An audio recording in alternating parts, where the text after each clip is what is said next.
Kalatvlive.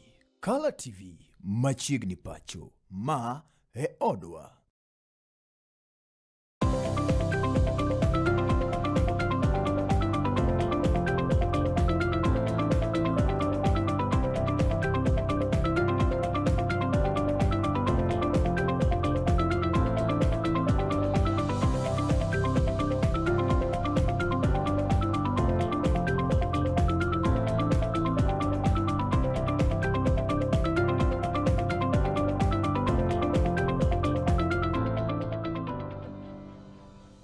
Ageno n'odiochieng' mar bedo makare kamoro moro mantiere janeno mar Kalatvlive otieno ma kawuono mar chieng' tich ang'wen tarik 28 dwe mar abich higa 2026 machiegni weche manyien e kidieny mar ng'end weche kama waikoni mathoth nyinga Joash Odhiambo miluongo kaka jaloko marwa en migosi David Abila ka weche gi bende nyalo luwo achiel kachiel ka okalo e mbui magwa mag tudruok manendo Kalatvlive live e Facebook, X @Kalatvlive kaachiel kod YouTube bende Kalatvlive Kenya.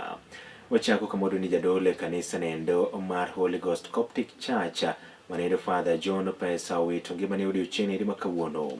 Father John Pesa owito ngimane ka entiere kod higni mar 87 e kinde ma bende nodhi nyime kod od thieth ma Jaramogi Oginga Odinga Teaching and Referral Hospital e boma ni ma Kisumu bang' bedo kanyendo kod midekre kuom kinde mabet ka ogwarore. Tho mare oyangi kanyendo kod jadolo Charles Nyanjonga mabende oyango kanyendo ni kinde ni koro gidwaro mana lama kwe kaachiel kod horuok e kinde makoro gimanyo kanyero kaka gibiro chano chenro mar kopo mare ka osebedo jatend kanisa nendo mar Coptic kuom thuolo mayo kanyendo higi. Kawuono tarik 28 ka Nyasaye ome. Kawuono tarik 28 ka Nyasaye ome. Wang'eyo ni nong'eyo ni Nyasaye luonge. Omiyo wakwayo jotich Nyasaye duto mondo wabed kaachiel wakow jatich Nyasaye kwa miye luor mare mogik moromo godo. Jatich Nyasaye nene opuonjowa ni waher ji duto te, jodinde duto te, kabinde duto te. Omiyo warwako oganda duto ni mondo wabi wakow jatich Nyasaye kod kwe. Where at about 12:45 a.m. a fire broke out in one of the domes on the second floor of that particular dome, and the dome is completely destroyed together with a lot of injuries to our learners, and unfortunately we lost some of our learners in that incident. I'm going to give you those figures. Identified, the process of accounting will be taking place with our investigators. It's an unfortunate incident. At the time of the fire, responses were received from our security agencies, and we'll be talking more about it, from STU, KDF, County Fire Brigade, and the Kenya Red Cross, among others. The response teams, of course, managed to put out the fire by about 3 a.m., but by then the damage had already been done. We currently have our CSI in place from the DCI headquarters who are processing the scene, with, of course, a view of identifying all the victims. Investigations are ongoing, and there is a hotline number 1190. We will make sure that even at home, they will receive counseling services and psychosocial support wherever they may be. I just want to say that as a country, this is a serious tragedy. The investigations are going to be thorough. The Director of Criminal Investigation is here. The crime scene investigators are already here. The officers from government chemists are also here. And all processes will be done, including DNA tests, to ensure that these processes are done successfully. And I just want to say that poleni sana, on behalf of myself, my colleague, our government, we want to say poleni sana, and we'll continue standing with you. Was there any interventions? As we are here, or that's available here, as we continue praying for those in the hospital so that they can heal and providing care and services for them, but also as we continue now to the more difficult part, which is figuring out the ones who have lost their lives, as well as informing the families once we get to that point. So as we stand here, we stand in solidarity with the parents, with the school, with the wonderful people of Kenya, the families and the friends and everybody. And as a government together, we are working to make sure that everything that needs to be done is done. And as you have heard, we also have the Director of Criminal Investigations and his team, because it's also important to get to the bottom of what caused the fire. Bende kaluwore koda laktar od thieth onogo ma St. Joseph's Mission Hospital kama chwalo jopuonjre go kuma bende pod medo dhi nyime kod yudo thieth giyango ni kogwen ma kawuono ne giwinjo lipota manedo mar mach machalo kamano kendo ne gigolo nyamburko go kuma ting'o kanyo jotuo moyawore kata ambulances mabende koro ne omo jotuo go ka giyango ni japuonjre achiel to koro en manene mabende anyuonde ne okawo ka tere od thieth magihero e kinde mamoko koro ne githiedho kendo golo kama moko bende pod dhi nyime kod yudo thieth gi e kinde ni. My name is Boniface Motiso. I'm the head that resulted from jabbing from a height. Okay. Yeah. No, we only one student who had minor burns, treated as an outpatient. Yeah, they were just minor burns. Yeah.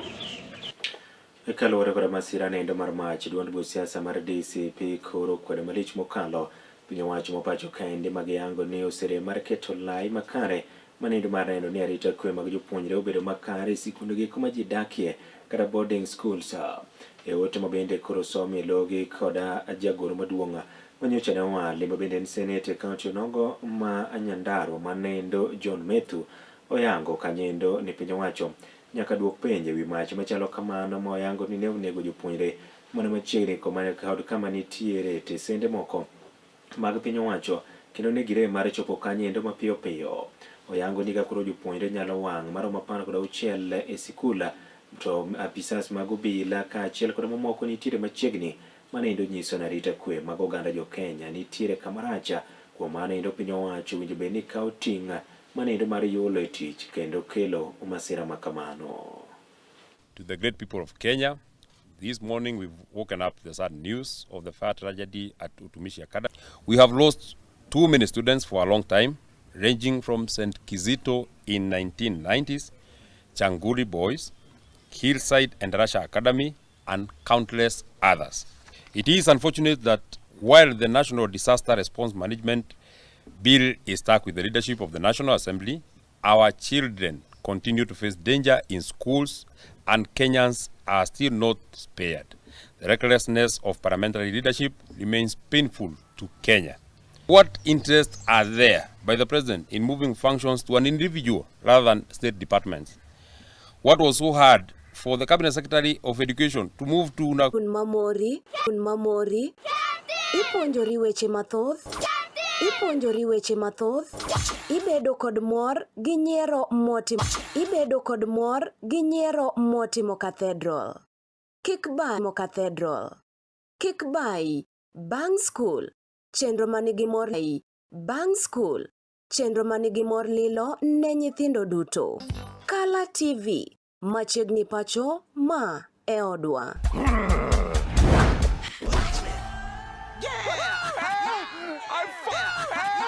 I've fallen and I can't get up.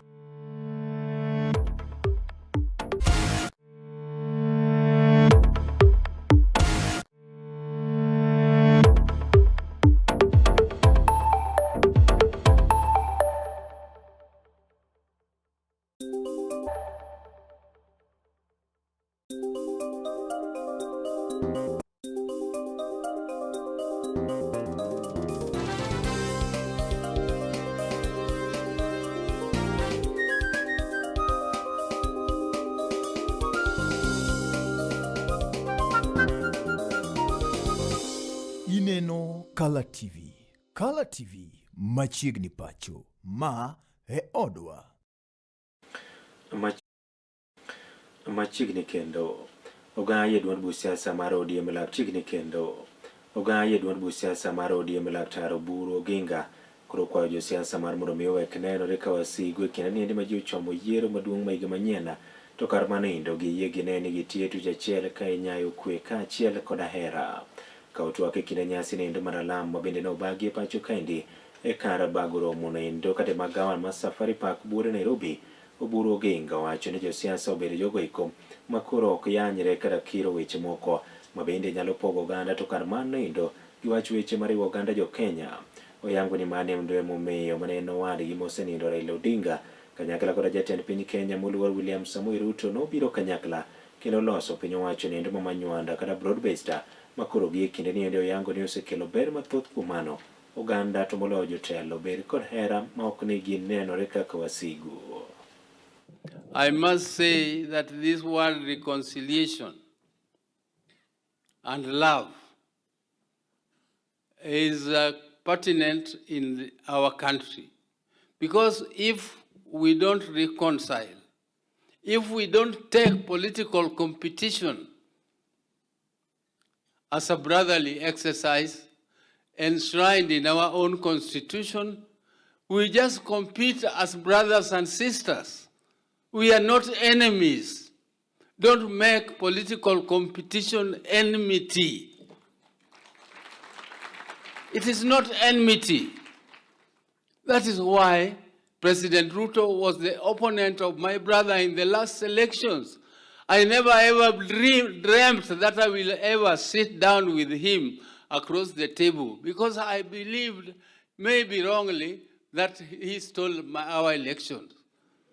But don't take them to prison like Rwakasisi was there for 24 years. Don't take anybody to prison. We are past that. Don't take anybody to prison. We are past that, and we want to continue to be a peaceful country so that we can develop our country in the interest of our people. And with those few words, I want to say that God is always the best. Where you reconcile, you get consolation, and me, I'm surrounded by people who are saved, so I'm protected by God. Godo cheng tarik 31 gi kod dirani dhi nyime kod yudo sir mopogore opogore ka koro gisani ker mar jodongo oganda luo kod jodongo duto ma bende wuok e kikundi maket kod mano sani koro wuok oko ka siro romo maket kod mano ka bende koro gikwayo oganda jo Kanyanam duto ni ka giyie to giwuok oko chieng' Jumapil tarik 31 mondo mi gibed e romo maket kod mano ma ibiro bago e pap Nairobi ma Kirembe. Jaduong' Odungi Randa en ker mar oganda luo. Jodongo bedo piny kawuono odiochiengni tarik 28 kwa wacho weche mag piny moloyo weche mag jodongo gi weche mag party mag ODM. Jodongo kwayo riwruok mar oganda luo mondo obed motegno ahinya.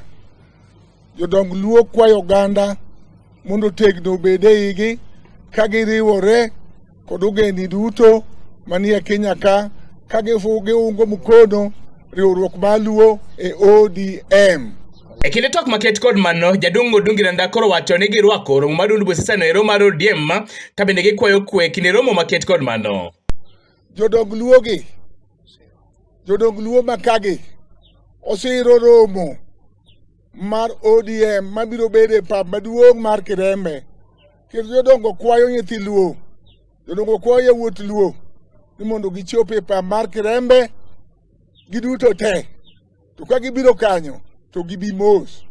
E tok margi kod jofwambo, Odungi Randa yuago malich mokalo weche go mag arita kwe e kaunti ma Kisumu ajeto bomane maduong' ma Kisumu bamene gisani koro wacho ni osembe more piny kokwayo oganda mondo miyo ji weche go mag arita kwe nyithindo kik donje weche go mabende nyalo hinyo ngimagi. Moro wuok e Kisumu ka malich ahinya ni kwe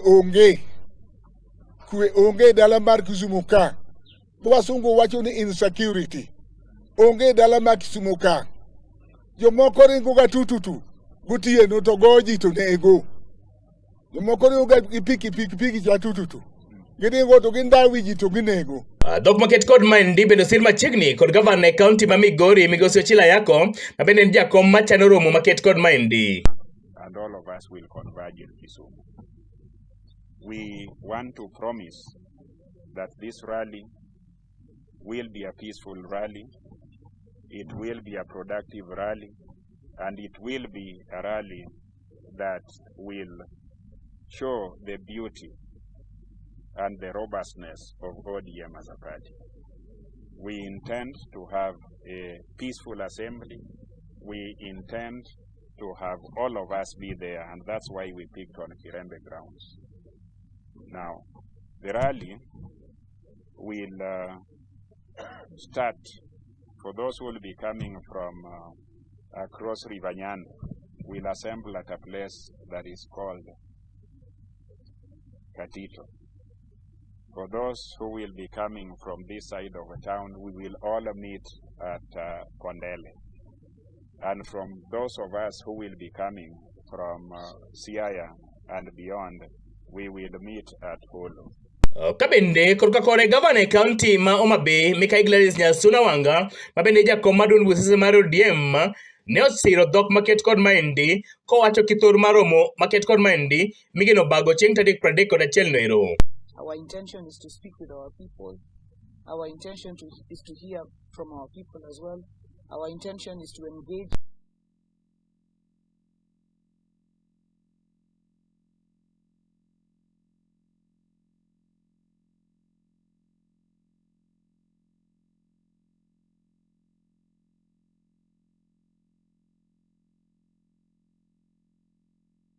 Gin kaka oganda kendo kaka jotelo gikwayo oganda jokanyanam duto kod johera mag duond Wesese mar ODM ni giwuog oko, gigo dhogi piny kendo giwach chunggi kaka oganda.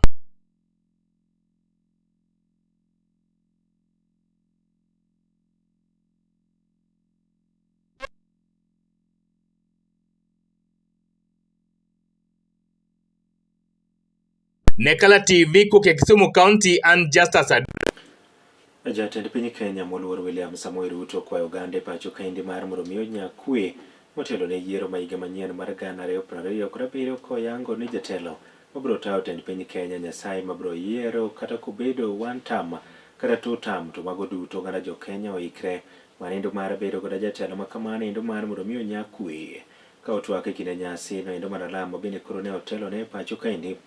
Jatend piny oyango ni e kinde machalo kamano endo jotelo kaachiel kod jopiny oyie nya mana kwe mar mondo omi piny Kenya odhi nyime kata mana bang' yiero nendo ka onyiso jogo eko maparo ni ginyalo pogo oganda e pacho kaendi mar mondo omi ong'e ni ok ginyalo pogo oganda jo Kenya. Kuom mano endo ji duto tie tich achiel kendo kik gibedi koda kiondko moro amora kotimore koda tulo ni nyalo biro muoch bang' yiero ma higa manyien. Between now and the next elections, we will drive the transformation of this country. And we are going to have elections. And they will be peaceful. And there will be no violence. And they will be free and fair. Yes, they will be free and fair. Because what God has decided, no man can change. Yes, so relax. People are in a panic. I don't know. Ile Mungu ameamua ndio itafanyika. Yes. Si namna hiyo. Kama Mungu ameamua Ruto will get a second term, he will. Kama Mungu ameamua vingine, that's what will happen. And we will move on as a country. Yes. So relax. There is no problem. Those who believe they will divide this country, they will not. They will not succeed. They will fail, and fail spectacularly. They will not. Yeah. So, tulizeni boli, hakuna problem. Hii nchi iko sawa. Tasonga mbele. Kenya itafaulu. We will succeed. And we are a great nation, good people. If I had an option and I was given a chance which nationality to be born, I would want to be born in Kenya. Yes, we have a great country. And just to assure everybody that we will move together, and we will build the bridges of friendship and brotherhood and succeed together. Bende kotenore koda nengo modhi moidho malo e pacho kaendi, jatend piny oyango ni piny owacho mare thuolo mar dweche 2 mokalo osetiyo kod kwan omenda maromo shillings bilion 28 manindo mar neno kaka inyalo duok piny nengo modhi e pacho kaendi, ka oyango ni ne oseromo kanyendo koda jogo eko mauso modhi kanyakla koda weg nyamburko mar mondo mi ne kaka piny Kenya nyalo dongore, kendo gi kinde ni endi nengo mantiere mar modhi e jo Kenya nyaka koro ng'e ni piny owacho oseduoke piny kod omenda kanyendo moromo shillings 40, ka mago eko gin moko kuom okenge moketo mondo mi nengo modhi obed mayot e thur kaendi. Kuom manendo jopiny kik oendere ahinya, to kar mano ka ji obiro kanyakla to gik moko duto biro bedo kare. We had long queues, people in jerrycans looking for fuel from one station to another. We had a serious crash on our dollars. We had a serious, in fact, the first team that I met when I was declared president was oil marketers, because we had a crisis. And I explained to them how, if we are reckless about subsidies, where the country went. In fact, for a whole year, we had to pay close to 160 billion Kenya shillings that had been used for subsidies without fuel. And I told them, we must be students of history and experience. We don't want to repeat mistakes. And I explained to them that today we have fuel in all our petrol stations, unlike other countries. Today, the Kenya government is subsidizing fuel. The actual price of diesel should be 273. It is 232. We're subsidizing 40 plus shillings for every liter. We've spent 28 billion shillings in the last 2 months. And we've done it with prudence. And even the crisis on fuel, we not only have a short-term plan, but we have a long-term one as well. We have found the mechanism how to get our fuel in Turkana and those in the rest of the region to be refined here in our region.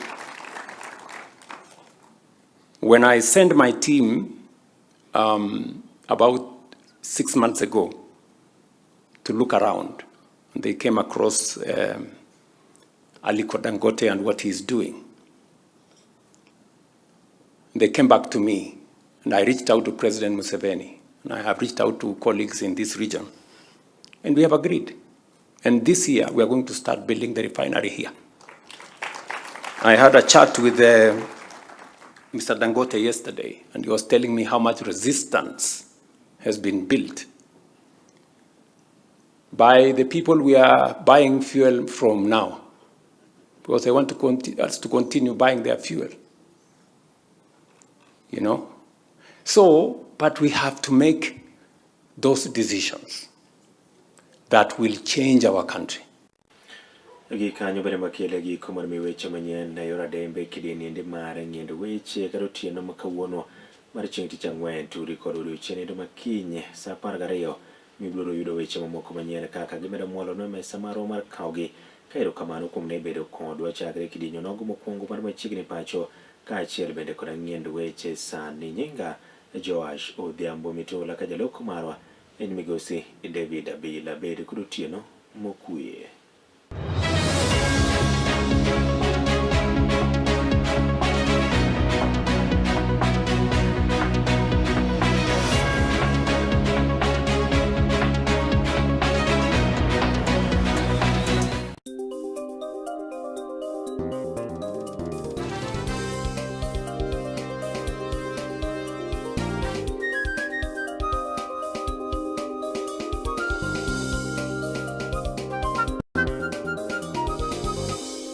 Ineno Kala TV.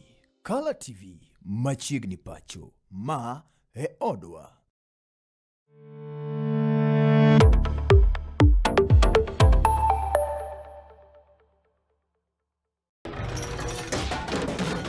Tok bedo kod odiochieng' marabora e sikunde ka iduogo pacho, yud thuolo mar kweyo pachi kendo bedo gi mor e chenro mar bang' skul.